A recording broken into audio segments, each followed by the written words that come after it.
আমরা এখন দেখব অ্যাডমিন অ্যাপ। আপনাদেরকে আমি বলেছিলাম, গত ভিডিওতে আপনাদেরকে বলেছিলাম যে আমরা কিভাবে মানে বাই ডিফল্ট পাসওয়ার্ড যেটা দেয়া থাকবে সেটা আমরা কিভাবে চেঞ্জ করব সেটা আপনাদেরকে দেখাবো। আমাদের বাই ডিফল্ট ইউজার আইডি দেওয়া ছিল admin@abcd.com, পাসওয়ার্ড দেওয়া ছিল 1 থেকে 6। এবার আমরা সেটআপ অ্যাডমিনে ক্লিক করার পর দেখেন একটা তথ্য আসবে। এই তথ্যটাকে আমি একটু স্ক্রল করলে ডান সাইডে ঠিক আগের মতোই আপনার একটা পেন্সিলের আইকন আসবে। এটাতে ক্লিক করার সাথে, সাথে দেখেন এখানে আ প্রতিষ্ঠান প্রধানের নাম দেখাচ্ছে। এখানে প্রতিষ্ঠান প্রধানের নাম হবে যেটা উপরে ডান সাইডে দেখেন আপনারা দেখতে পাচ্ছেন। এমডি অ্যাডমিন রহমান দেখাচ্ছে এখানে। এখানে প্রতিষ্ঠান প্রধানের নাম দিব। আমরা প্রতিষ্ঠান প্রধানের ফোন নম্বর দিব। এই যে ইম্পোর্টেন্ট যে কথাটা যেটা ছিল, এই যে ইমেইল অ্যাড্রেস এখানে আসেন দেখেন admin@abcd.com, সেই একটু আগে যেটার কথা আপনাদেরকে বলছিলাম। আপনারা যদি চান এখান থেকে আপনাদের মতো করে ইমেইল অ্যাড্রেস দিবেন এবং আপনাদের মতো করে পাসওয়ার্ডটা দিয়ে নিবেন এখান থেকে। তারপরে এগুলো অ্যাজ ইউজুয়াল যে মানে নিচের যে তথ্য যেগুলো আছে সেগুলো আপনার আপডেট করার পর এইখানে নিচে update and go back to list, এই অপশনটাতে আপনারা ক্লিক করলে আপনাদের অ্যাডমিনের ইউজার আইডি পাসওয়ার্ড যেটা আছে সেটা চেঞ্জ হয়ে যাবে। আমি এগুলো কিছুই পরিবর্তন করছি না। যে প্রতিষ্ঠান আ যারা আছে তারাই মানে প্রতিষ্ঠানে যে টিচাররা কাজ করবে তারা এটা আপডেট করে নিবেন। এবার আমি আসি হচ্ছে আর্টিকেল সেটআপ। সেটআপ মেনুর ঠিক ডান পাশের পরের মেনুটা আর্টিকেল সেটআপ। এখানেই মেইনলি আমাদের মানে সকল তথ্যগুলো আমরা এখান থেকে আপডেট করব। এবার দেখেন ১ম মেনুটা বাঁ সাইডের ১ম মেনুটা যেটা গ্রিন স্ক্রিনের মধ্যে আছে দেখেন ইনস্টিটিউশন ইনফো, এটাতে আমি ক্লিক করব। এখানে দেখেন দেখা যাচ্ছে যে আ আ আমরা এখানে দেখা যাচ্ছে যে একটা পিকচার আছে, একটা টাইটেল আছে, একটা নাম আছে, ইন নাম্বার দেয়া আছে। এগুলো কোথায় দেখাচ্ছে সেটা আপনাদেরকে আমি একটু Google Chrome সাইট থেকে দেখে আসি।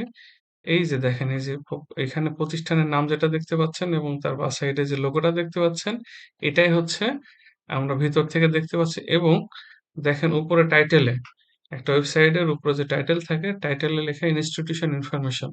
এই তথ্যগুলো যদি আমি এখান থেকে চেঞ্জ করি, তাহলে এগুলো আমি যদি রিফ্রেশ দেই তাহলে দেখবেন যে নতুন তথ্যগুলো দেখাচ্ছে। এবার আসি আমি ডান সাইডে এডিট। এডিটে যদি আমি ক্লিক করি, ওই লাইন বরাবর এডিটে যদি আমি ক্লিক করি তাহলে আমি এখানকার যে তথ্য যেটা আছে সে তথ্যগুলো আপডেট করতে পারবো। তাহলে আমি একটু এখানে যে তথ্য আমার জানা আছে সেগুলো দিয়ে একটু আপডেট করার চেষ্টা করি। আমি বাংলা লেখাটা কপি করে এই যে নেম এর এখানে আমি বসায় দিলাম। এরপর ইংলিশ লেখাটা কপি করে আমি টাইটেল এখানে বসিয়ে দিলাম। তাদের যে ইন নাম্বার যেটা আছে সেটা কপি করে আমি ইন নাম্বার এখানে বসাবো। এখানে দেখবেন যে উপরে আইডি আছে ১ নম্বর আইডি। এই আইডিতে আমার হাত দেওয়ার কোনো দরকার নাই। আমরা এই ৩ টা তথ্য কেবলমাত্র আপডেট করব। একটা টাইটেল, একটা নেম, একটা ইন নাম্বার। এগুলো আমি আপডেটে ক্লিক করি। দেখেন এখানে কিন্তু দেখাচ্ছে পানি আদর্শ সেকেন্ডারি স্কুল, পানি আদর্শ মাধ্যমিক বিদ্যালয়। তাহলে একটু দেখে আসি আমরা যে এগুলো আসলে তথ্যগুলো আপডেট হয়েছে কিনা। এবার দেখেন আমি এটাকে একটু রিফ্রেশ দিব। দেখেন এখানে কিন্তু ঠিকই পানি আদর্শ মাধ্যমিক বিদ্যালয় চলে আসে এবং টাইটেলে কিন্তু দেখেন পানিয়া আদর্শ সেকেন্ডারি স্কুল এই নামটা কিন্তু চলে আসছে। তাহলে এখন আমরা যেটা দেখলাম যে আমরা আ প্রতিষ্ঠানের নাম চেঞ্জ করতে পেরেছি, টাইটেল চেঞ্জ করতে পেরেছি। এবার আমরা আবার সেই ব্রাউজারে এসে আমি একটা ডামি লোগো যে সার্চ করি, এটা এখানে হবে হচ্ছে আপনাদের স্কুলের লোগো হবে। আমি একটা ডামি স্কুলের একটা লোগো নিই। এটা মনে করেন যে একটা লোগো।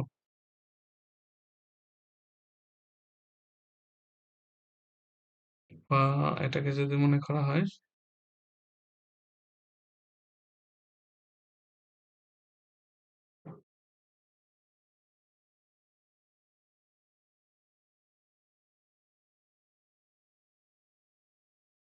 আমি এটাকে একটু কেটে নিচ্ছি।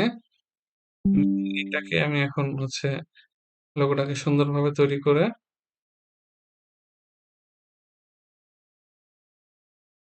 আপনাদেরকে দেখাবো।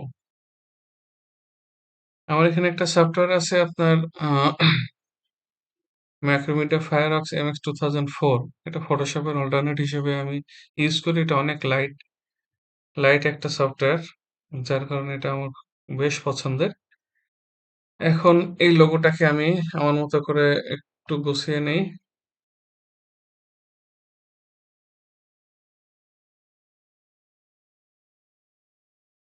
আচ্ছা, এটা একটু যদি সাদা বর্ডার থাকে তাহলে দেখতে একটু সুন্দর লাগবে।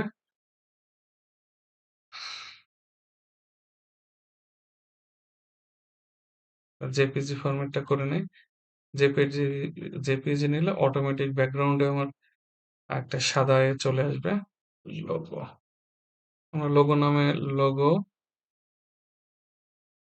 টেস্ট লোগো নামে একটা লোগো আমরা তৈরি করলাম। এবার দেখবো আমি এখানে এই ডান সাইড বরাবর দেখেন পিকচার আছে। পিকচারে আমি যদি ক্লিক করি তাহলে আমি একটা লোগোটা দেখেন টেস্ট লোগো, এই যে আমাদের সে টেস্ট লোগো, এটাকে আমি ওপেন করব, তারপর আপডেট দিব। আপনারা দেখতে পাচ্ছেন যে এখানে আগে জি লেখা ছিল, সে জিটা কিন্তু পরিবর্তন হয়ে গেছে। এখন আমি যদি আমার গুগল ক্রোম দিয়ে ব্রাউজার দিয়ে যদি আমি একটু রিফ্রেশ দেই, ঠিকই কিন্তু দেখেন লোগোটা কিন্তু চলে আসছে।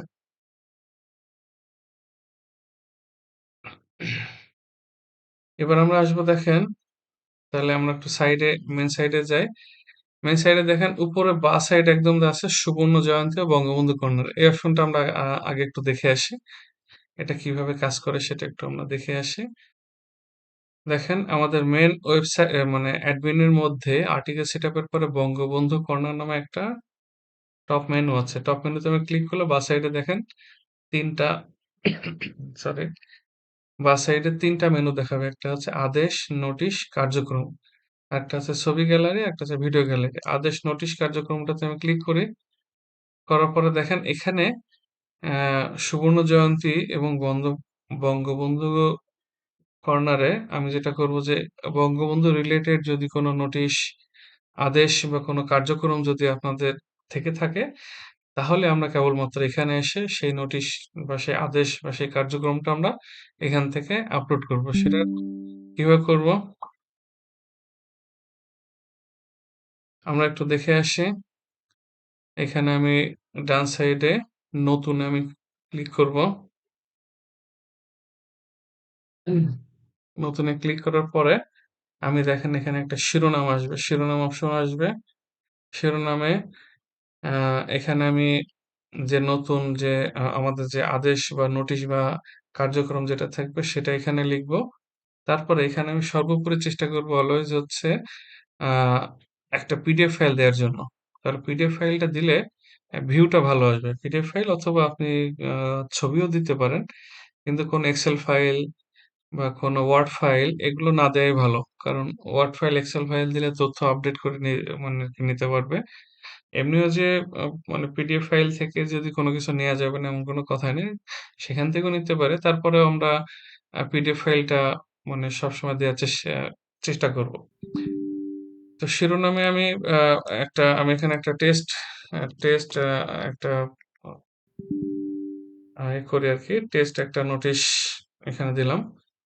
একটা ফাইল, টেস্ট ফাইল আমি একটা করি, টেস্ট পিডিএফ ফাইল।